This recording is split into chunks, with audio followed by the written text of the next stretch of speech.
Halo semuanya, jadi sekarang aku lagi ada di Museum Bank Indonesia yang terletak di Kota Tua, Jakarta Utara. Langsung dengerin yuk hubungan museum ini dengan penjajahan yang dilakukan semasa pemerintahan Jepang di Indonesia. Halo semuanya, perkenalkan nama saya Rifani Daulia, absen 27 dari kelas 11 Bisnis Digital. Nah, di sini saya akan menjelaskan tentang masa pendudukan Jepang yang ada di Museum Bank Indonesia. Nah, yang pertama adalah dari uangnya ini sendiri, bukan hanya bank militer pun menerbitkan uang. Maksudnya apa? Jepang ini selain menjalankan tugas sebagai tentara pendudukan, militer Jepang juga menerbitkan uang invasi. Macam dan jumlah uang yang beredar semakin banyak karena uang De Javas Bank dan uang pemerintah Hindia Belanda masih berlaku.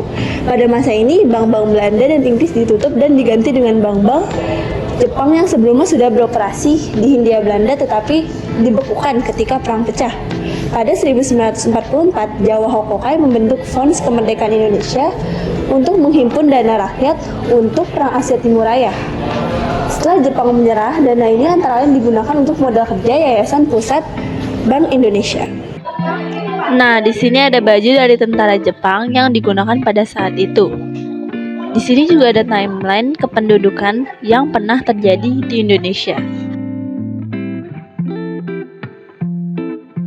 Nah, di sini ada timeline numismatik atau timeline dari pendudukan yang ada di negara Indonesia. Nah, yang pertama adalah masa Hindu-Buddha, yaitu pada abad keempat sampai ke-14. Nah, yang kedua adalah masa Kerajaan Islam, yaitu pada abad ke-13 sampai ke abad ke-16. Di sini ada gambar dari uang dari Kerajaan Islam tersebut.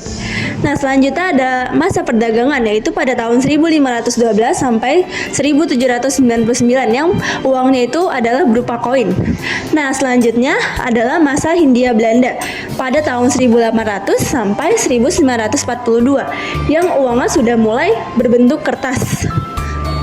Nah, ini adalah masa pendudukan Jepang, yaitu pada tahun 1942 sampai 1945. Nah, di sini ada beberapa uang Jepang. Nah, yang selanjutnya adalah masa pemerintahan RI pada tahun 1945 sampai 1964. Nah, di sini sudah ada uang bergambar presiden kita, yaitu Soekarno. Nah, ini adalah yang terakhir atau masa Bank Indonesia dari 1953 sampai sekarang, yang dimana uang kita sudah berupa kertas dan masih ada juga yang logam. Nah, di sini ada uang token dan uang invasi.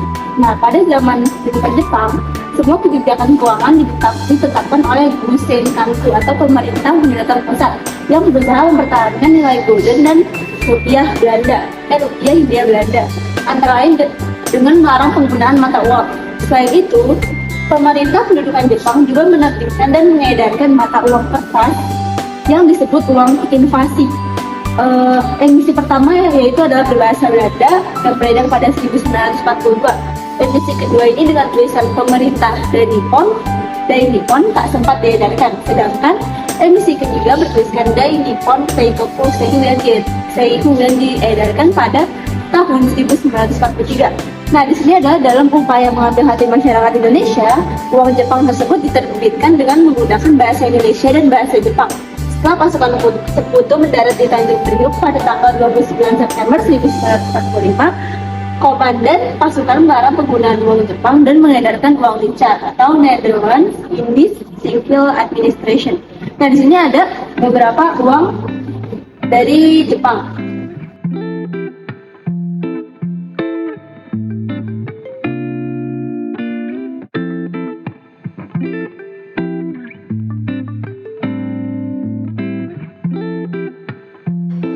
Di sini ada banyak koleksi mata uang dari berbagai zaman yang ada di Indonesia. Salah satunya adalah pada zaman penjajahan Jepang.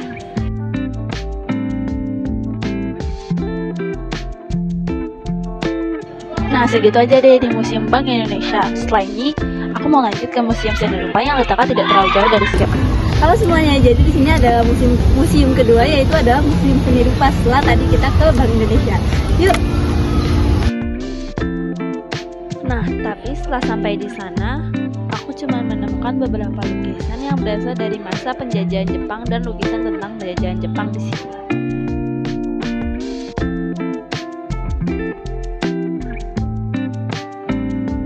Oke, segitu aja deh penjelasan tentang Museum Bank Indonesia dan Museum Seni Rupa yang berhubungan dengan penjajahan Jepang di Indonesia.